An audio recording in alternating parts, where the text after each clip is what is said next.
अब भादों का महीना लगा है तो मुझे घर से वार्निंग मिली है कि बारिश होने की वजह से लड़की को अपनी जान गंवानी पड़ी। बाकी जिस लड़की ने अपनी जान गंवाई उसने कभी सोचा भी नहीं होगा कि उसके साथ ऐसा होगा। सुन के ना मुझे इतना दुख हुआ था और सबसे पहले जब वो बात सुनी हमने सबसे पहले मैंने उसको अपनी जगह पे रखा। यहाँ पे भैया साड़ी बेचने का काम कर रहे हैं तो ऐसी बोटी जा रही है रस्सी। तो अभी तो एक बार में बोटेंगे।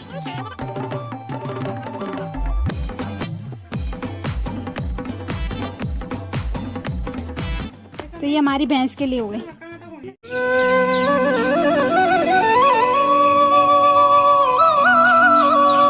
भगवती दगड़ियों, कैसे आप सभी लोग? आशा करती हूँ स्वस्थ होंगे, मस्त होंगे। मैं साक्षी जोशी स्वागत करती हूँ आपका आज के नए ब्लॉग में पौड़ी जिले के बुढ़ापुर गांव से। तो ब्लॉग की शुरुआत हो रही है दिन के 12 बजे से और ब्लॉग की शुरुआत हो रही है नदी से। तो आज सुबह से खेत में मैंने कोई ब्लॉग नहीं बनाया। अब डेली आप लोगों को झंगोरा क्या दिखाना। तो अभी मैं ब्लॉग स्टार्ट कर रही हूँ और ब्लॉग अभी स्टार्ट करने का खास रीजन नदी में नहाना। तो नदी में नहाएंगे। वैसे तो पानी बहुत कम हो गया है नदी में पहले के हिसाब से। जिस दिन मैंने पहले 2 दिन वीडियो बनाई थी उस दिन काफ़ी पानी था नदी में। आज तो हाल फिलहाल थोड़ा बहुत कम है। तो अभी टाइम दिन के 12 बज रहे हैं। बाकी मौसम की बात करी जाए तो मौसम के हाल चाल दिखाएं तो मौसम आज आसमान में बादल और खेतों की साइड से तो बारिश आने वाली है।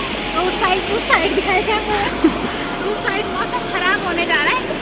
लेकिन अभी थोड़ी देर पहले ना धूप की वजह से थोड़ी बहुत गर्मी हो गई मुझे खेत में आने के बाद। तो मैंने सोचा थोड़ा बहुत डुबकी मार ही लेते। और वैसे अब भादों का महीना लगा है तो मुझे घर से वार्निंग मिली है कि भादों के महीने में नदी में नहीं नहाना। लेकिन कोई बात नहीं, मेरी मम्मी भी आ रही है। लेकिन मैं अभी थोड़ी ऊपर है, भैंसों को लेने गई है। तो जब तक माँ आती है मैंने बोला 2-4 डुबकी चुपके से मार लेती।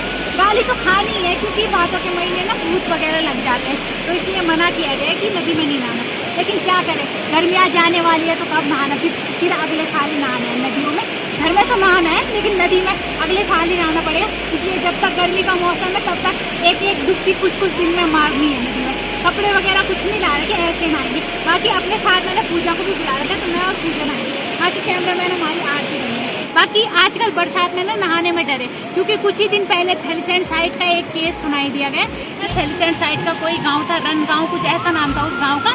तो वहाँ गांव में एक लड़की भैंसों के साथ गई थी और वहीं पानी मतलब अचानक बारिश आने की वजह से और नदी का पानी तेज होने की वजह से अधिक बारिश होने की वजह से लड़की को अपनी जान गंवानी पड़ी। तो वो लड़की हमारी तरह भैंसों के साथ नदी में थी और अधिक बारिश होने की वजह से नदी का पानी अधिक मात्रा में बढ़ा और उस लड़की को बहा के लेके चली गई नदी। तो उस वजह से उसको अपनी जान गंवानी पड़ी। तो इस बार बारिश ने बहुत सारा नुकसान कर दिया है, काफ़ी जगह आपदा वगैरह आ रखी है। बाकी जिस लड़की ने अपनी जान गंवाई उसने कभी सोचा भी नहीं होगा कि उसके साथ ऐसा होगा। क्योंकि हम भी नहीं सोच सकते कि हमारे साथ कभी ऐसा हो, क्योंकि अब ऐसे हम भी तो भैंसों के साथ डेली रहते हैं नदी में। लेकिन कभी भी कुछ भी हो सकता है। तो बाकी इससे ज़्यादा हम क्या बोल सकते हैं। उस बात को सुन के ना मुझे इतना दुख हुआ था और सबसे पहले जब वो बात सुनी हमने सबसे पहले मैंने उसको अपनी जगह पे रखा था। मतलब मैं ये थी कि हम भी तो ऐसे ही रहते हैं। बाकी इससे ज़्यादा हम क्या बोल सकते हैं। बाकी उन्होंने अपनी जान गंवा दी तो आप क्या कर सकते हैं कोई भी। बाकी भगवान उनको उनकी आत्मा को शांति दे और अपने चरणों में स्थान दे और उनके परिवार को ये दुख सहने की शक्ति दे। भगवान न करे कभी किसी के साथ ऐसा हो, क्योंकि कल के दिन अगर हमारे साथ ऐसा होगा तो हमारे परिवार वालों के क्या हाल होंगे और हमारे घर वालों पे क्या बीतेगी ये हम लोग ही जानते हैं। तो ऐसा किसी के साथ ना हो। और मैं खुद भी ये रिस्क ले रही हूँ और आप लोगों से भी चाहती हूँ नदी में जब भी जाए बच के रहें। तो उस वजह से मेरे घर वालों ने भी मुझे थोड़ा डांटा और मुझे भी थोड़ा डर है।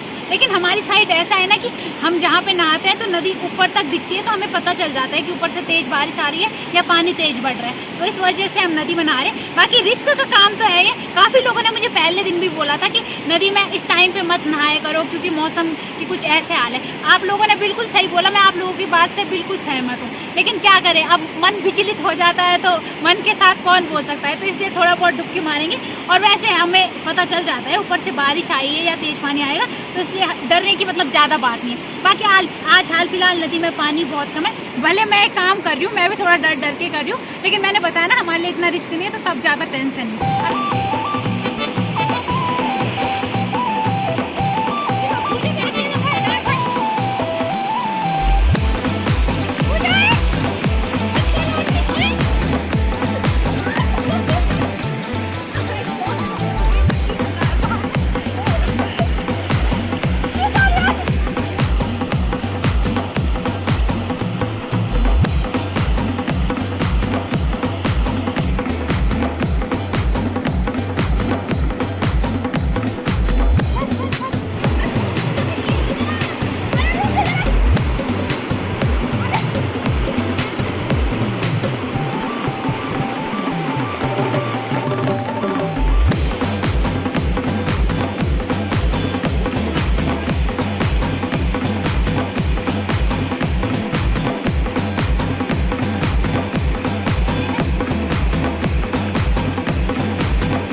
बोल कपड़ा मजबूत हूँ।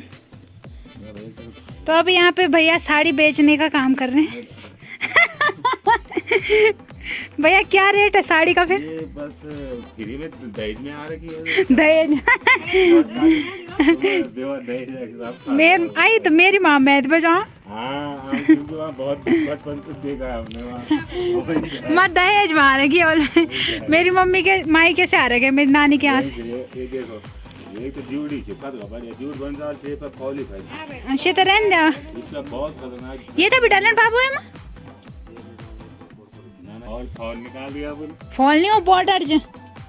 तो ये साड़ी आगे 2 रुपए की साड़ी बनी है। तो जो साड़ी पे ना पूरी साड़ी बिल्कुल न्यू तो नहीं थी लेकिन थोड़ी बहुत ही यूज़ की थी। तो उस साड़ी का बॉर्डर निकाल दिया और इसको हम असूज के मैंने घास के लिए यूज़ करेंगे। और यहाँ पे साड़ी के अब 3 हिस्से होंगे। तो एक साड़ी ये मेरी माता श्री ने दी है, बाकी ये नीली वाली साड़ी भैया लाए। तो ये ताई जी की साड़ी है। तो आज इनका चीरन करेंगे साड़ियों का। तुम्हारे काट के रह दो रस्सी बना दी है यहाँ पे बॉर्डर की। आराम से चीर दो। हाँ, बस। तो 3 हिस्से करने हैं साड़ी के बराबर। और अब बनेगी इन पे मजेदार रस्सी। तो इसे लेके तू पकड़ के भागा। तो ये देखो साड़ी का कितना अच्छा बॉर्डर था। तो बॉर्डर की वजह से ज़्यादा चमकती साड़ी पे, लेकिन बॉर्डर को हटा के अब असूज के महीने घास लाएंगे इस पे।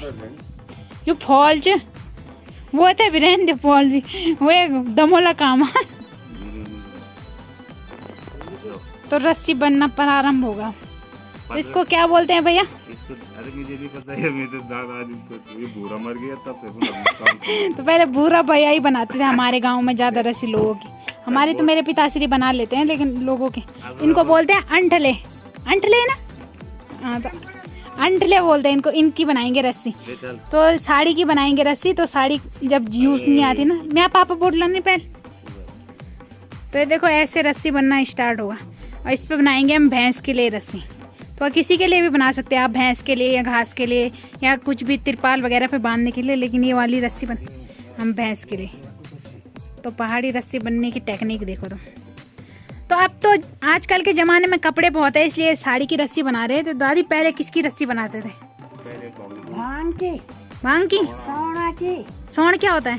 सोन होता है सोना होता है जैसा वो एक ये गोर बाखरो को पीठ बनाता है बस। अब नहीं हूँ अब नहीं हूँ बूटी होने रो के। अच्छा, पहले उसकी रस्सी भी बनती थी हैं? छिलका निकाल। और अब भांग की ना। तो अब जो भांग के पेड़ होते हैं ना, वो रहे भांग के पेड़, तो उसके छिलके निकाल देते हैं भांग के डंडे से और उसकी रस्सी बनाते थे। और अब तो लोगों के पास कपड़े ज्यादा हो गए ना। तो आप क्या करें, सरकार ने तो कपड़ा दे दिया ना फ्री में। सरकार फ्री कहाँ दे रही है कपड़े? फ्री दे दिया सरकार ने कपड़ा। और खेती बाड़ी बार बांध रखो और कपड़ा पहनो। हाँ, और कपड़ों की रस्सी बनाओ। और कपड़ों की रस्सी बनाओ। तो मजबूत रस्सी कपड़ों की होगी या भांग की? नहीं, कपड़ों की होती है। मजबूत तो कपड़ों की होगी है, सूट की है ना, वो ज्यादा चलेगी। भांग में मेहनत तो लगती है, पैसा नहीं लगता। पर मेहनत लगी सही। पर ये जमान में कपड़ों खूंदी और हमारे जमान में तो भांगी खून सा। तो आजकल जमाना गया, वो जमाना गया गया। आदमी भी गया तो जमाना भी गया। अब नहीं टेक्निक आ गई। तो ये हो गई पहाड़ी रस्सी। तो अब तो आजकल के ज़माने में कपड़े हो गए सबके पास। तो इसकी वजह से जो कपड़े यूज़ नहीं आ रहे उनका ऐसे इस्तेमाल कर रहे हैं। तो हम लोग जो पुरानी साड़ी है उनका रस्सी बनाने के लिए इस्तेमाल करेंगे। तो पहले के ज़माने में तो कपड़े पहनने के लिए पूरे नहीं मिलते थे, तो लोगों ने रस्सी कहाँ बनानी थी कपड़ों की। लेकिन अब लोग भांग वगैरह ऐसा बहुत कम बोते हैं और उसकी रस्सी बहुत कम बनाते हैं। उस पर ज़्यादा मेहनत लगती है ना, उसके छिलके अलग से निकालने पड़ते हैं, तब उनकी रस्सी बनानी पड़ती है। और इसमें ज़्यादा कुछ मेहनत नहीं लग रही साड़ी के, बस साड़ी के 3 हिस्से करो और तब उस पर काम करना पड़ता है। और उसमें ज़्यादा मेहनत लगती है भांग वाले में। लेकिन अब लोगों के पास साड़ी वगैरह बहुत ज़्यादा हो गए हैं, तो अब ऐसी शॉर्टकट वाली रस्सी बना रहे। तो मेरे पिताश्री बोल रहे हैं अब बस सूट पहनने लगे तो साड़ी की बचत हो रही है। तो ऐसा नहीं है, जो साड़ी पहनते हो पहनते हैं। जैसे मेरी दादी को देखो, मेरी दादी तो पहनती है। गांव में कुछ लेडीज़ ऐसी हैं जो अभी भी साड़ी है पहनते हैं, सूट नहीं पहनती। लेकिन ये बात सही है कि सूट का इस्तेमाल अब ज़्यादा हो रहा है। लेकिन वो भी है कि अब कपड़े ज़्यादा हो गए, तो इस वजह से कपड़े इस काम में आ रहे हैं। बाकी तो ऐसी बोटी जा रही है रस्सी। तो अभी तो एक बार में बोटेंगे, बाकी उसके बाद बताएंगे और प्रोसेस। तो अब 2 लोगों की ड्यूटी लग गई, अब मेरी ड्यूटी भी लग रही है। ले पकड़।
तो ये रही हमारी वाली रस्सी बन गई ना। और ये बन गई हमारी अरे ये भैंसों के वो लिए। दिक्कत तो- अरे छोटा सा पीस बच गया, बाकी पूरी साड़ी यूज हो गई। तो ये देखो रस्सी भी रंग बिरंगी, तो ये हमारी भैंस के लिए हो गई और ये रस्सी हो गई भैया उनकी भैंस के लिए। तो दोनों रस्सी रंग बिरंगी सांप की तरह लग रही है, अलग अलग रंग की, बस थोड़ा व्हाइट की जगह काला काला। और इस पे वाला हमारी चिंटू के लिए बनेगी। तो 3-3 रस्सियाँ मेरी मम्मी फायदा उठा रही है रस्सी बनाने वालों को देख के। हमारे भी चिंटू है वो कुकुर से हमारे पहला से हमारे चिंटू था 14 महीने होगी। ऊँग रखियो कुकरा नो मैं तो दाजी करूँ बड़ा करो अरमान करो। तो अपनी वाली रस्सी लेके तो भैया घर चले गए, बाकी 2 रस्सी हमारी बन गई, एक ये वाली और एक ये दूसरी वाली। तो इस पे कुछ हिस्सा इसका है, बाकी कुछ दूसरी साड़ी का है। तो देखो 2 रस्सी बना दी। तो ये हो गया जिसमें जो लकड़ी होती है जिसमें ये रस्सी डालेंगे, और बाकी ये हो गए 2 बांधने वाले हिस्से। तो बोटने के बाद ऐसे बनाने पड़ते हैं। और ये हो गई 2 रस्सी। तो आज का यही ब्लॉग है, बाकी आप लोग बताना आप लोगों को कैसा लगा ब्लॉग। और अब इस ब्लॉग को भी यहीं पे एंड करते हैं। आशा करती हूँ आपको आज का ब्लॉग पसंद आया होगा। पसंद आए तो लाइक करें, कमेंट करें, शेयर करें। तो कल मिलते हैं दूसरे ब्लॉग में। धन्यवाद।